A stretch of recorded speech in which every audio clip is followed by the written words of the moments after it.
सवाल, ठीक है। तो क्वेश्चन नंबर 4 पे लगाना मोस्ट इंपोर्टेंट सवाल, आपको निश्चित तौर पे ये सवाल जो है किसी ना किसी परीक्षा में देखने को मिलेगा, 100% मिलेगा, ठीक है।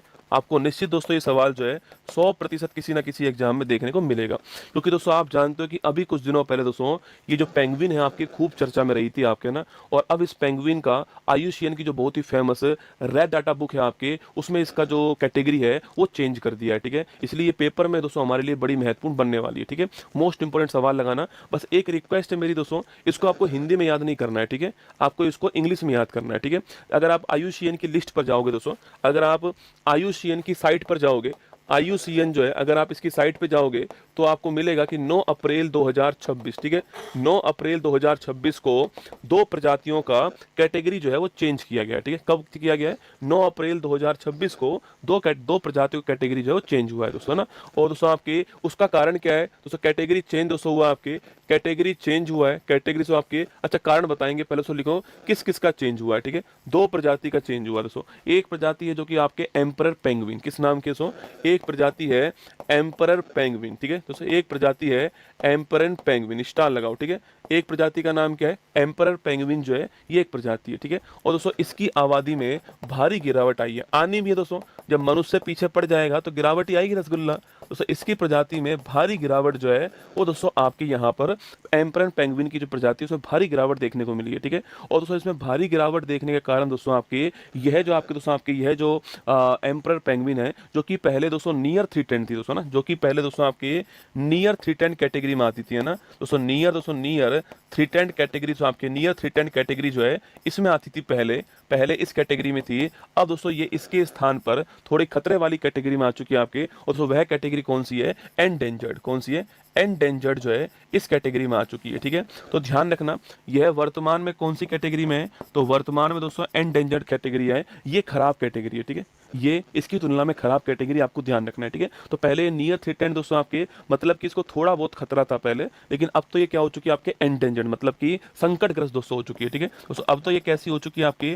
संकटग्रस्त हो चुकी है, आपको ध्यान रखना है, ठीक है। अच्छा दोस्तों इस पेंगुइन की दोस्तों खास विशेषता क्या है दोस्तों? इस पेंगुइन की खास विशेषता ये है कि दोस्तों पेंगुइन उड़ नहीं सकती, तो ये भी दोस्तों उड़ नहीं सकती, है ना, ये उड़ नहीं सकती आपके। ये पेंगुइन कैटेगरी में सबसे लंबा दोस्तों पेंगुइन है, सबसे भारी पेंगुइन, आपको देखो यहाँ लिखा हुआ है emperor penguin listed as endangered. मैं इसलिए कह रहा हूं इंग्लिश में दोस्तों, कहीं पर आपको लुप्त प्राय मिलेगा, कहीं पर संकट ग्रस्त मिलेगा, नहीं, आपको इंग्लिश ध्यान रखना है, ठीक है। कौन सी कैटेगरी में? ये एंडेंजर्ड। आपको पेपर में भी इंग्लिश चेक करना है, यही सही माना जाएगा। हिंदी में चाहे गोबर लिखा हो दोस्तों ना, मेरी बात सुनो, हिंदी में अगर गोबर भी लिखा है और इंग्लिश में एंडेंजर्ड लिखा है तो एंडेंजर्ड को ठीक माना जाएगा, ध्यान रखना, ठीक है। तो मैंने आपसे यह कहा कि जो एम्परर पेंगुइन है वो किस कैटेगरी में आ चुकी है दोस्तों? एंडेंजर्ड कैटेगरी में आ चुकी है दोस्तों। इस पेंगुइन की बात करूं तो आपके ये सबसे लंबा सबसे भारी पेंगुइन है, सबसे लंबा है, सबसे भारी पेंगुइन है, उड़ नहीं सकता है पेंगुइन जो है वो उड़ नहीं सकता है, ठीक है, सबसे भारी है, और दोस्तों आपके ये उड़ नहीं सकता है, आपको ध्यान रखना है, ठीक है, ये उड़ नहीं सकता, ये आपको नोट करना है, ठीक है। सेकंड दोस्तों लिखो, अब देखो ये तो लोग सब पढ़ रहे हैं, ये तो हेडिंग लिखी हुई है, सब पढ़ेंगे इसको, ठीक है, लेकिन इसके छुपा दोस्तों अगर आप आयुषन की साइट पे जाओगे दोस्तों और आपके पेज स्वाइप करोगे तो पेज स्वाइप करते वहां पर आपको एक और आपके मिलेगा, वह दोस्तों आपके अंटार्कटिका फर सील, ठीक है। ये जो आपके अंटार्कटिका फर सील है दोस्तों, आपके सील मतलब मछली, है ना, सील मछली होती है, और जो ठंडे इलाके होते हैं दोस्तों वहां पर बर्फ के नीचे मछली होती है, वहां के दोस्तों लोग जो है या वहां के जानवर इसको खाते हैं, ठीक है। तो अंटार्कटिका जो फर सील आपके, ये भी नोट करो, आपकी ये लिस्ट कंसर्न से एंडेंजर्ड में आ गई दोस्तों ना, ये तो और खराब कंडीशन में आई है ना, क्योंकि लिस्ट कंसर्न इससे अच्छी स्थिति थी, है ना, ये लिस्ट कंसर्न से कहां पर आ गई है? लिस्ट कंसर्न से ये एंडेंजर्ड स्पीसीज में आ गई, आपको ध्यान रखना है, ठीक है। लिस्ट कंसर्न से दोस्तों एंडेंजर्ड है, लिस्ट कंसर्न का मतलब आपके सबसे कम खतरा ना, सबसे कम खतरा जो है इससे कहां पर आ चुकी है? इससे जो है वो एंडेंजर्ड स्पीसीज के अंदर आ चुकी है, अंटार्कटिका फर सील, आपको ध्यान रखना है, ठीक है। तो अंटार्कटिका फर सील दोस्तों नोट कीजिए आपके, मतलब अगर इसकी संख्या की मैं बात करूं दोस्तों तो मोटा माटी अनुमान बताऊं आपको तो 1999 के अंदर इसकी संख्या कितनी थी आपके? लगभग दोस्तों 21 पॉइंट, लगभग 22 लाख दोस्तों ना, 1999 में संख्या कितनी आपके? लगभग 22 लाख संख्या थी इन मछलियों की, है ना, 1999 दोस्तों ना, और 2025 में आपके लगभग 9.5 लाख बची है, ठीक है, लगभग 9.5 लाख जो है ये जनसंख्या बची है। आप समझ लीजिए कितनी जनसंख्या जो है वो आपके कम हुई है ना। तो आपको एक बात छोटी सी मेरी ध्यान रखनी है कि एम्परर पेंगुइन नियर 310 से किस में आ चुका है? एंडेंजर्ड में आ चुका है, और Antarctica fur seal least concern से कहा चुका है एंडेंजर्ड। दोनों की दोनों एंडेंजर्ड में आए दोस्तों, ध्यान रखना है, ठीक है दोस्तों। इसलिए आपको सो हिंदी ये आपके हिंदी याद नहीं करनी है, ठीक है, ध्यान रखना है। अच्छा, अगला क्वेश्चन है IUCN की। दोस्तों मैं बात करूं आपसे तो IUCN की फुल फॉर्म है इंटरनेशनल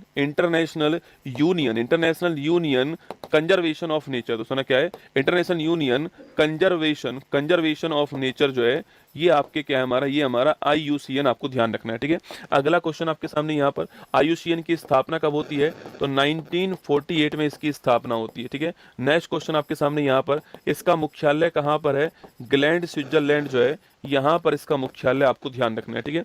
अगला क्वेश्चन आपके दोस्तों, इसकी जो ये जिस लिस्ट में शामिल होते हैं, इस लिस्ट का नाम क्या है, रेड डाटा बुक, ठीक है। तो जिस लिस्ट में शामिल होते हैं, इस लिस्ट का नाम क्या है, रेड डाटा बुक जो है ये जारी करने वाली संस्था कौन सी है, IUCN। कौन सी है, IUCN है। तो लेकिन एम्परर पेंगुइन जो है, ऑप्शन नंबर बी। देखो ऐसे ही ऑप्शन आएंगे पेपर में दोस्तों, चारों ही पेंगुइन आएंगे और वहां तोते उड़ेंगे, तुम्हारे कौन सा पेंगुइन है, ठीक है, ध्यान रखना, एम्परर पेंगुइन आपको नोट करना।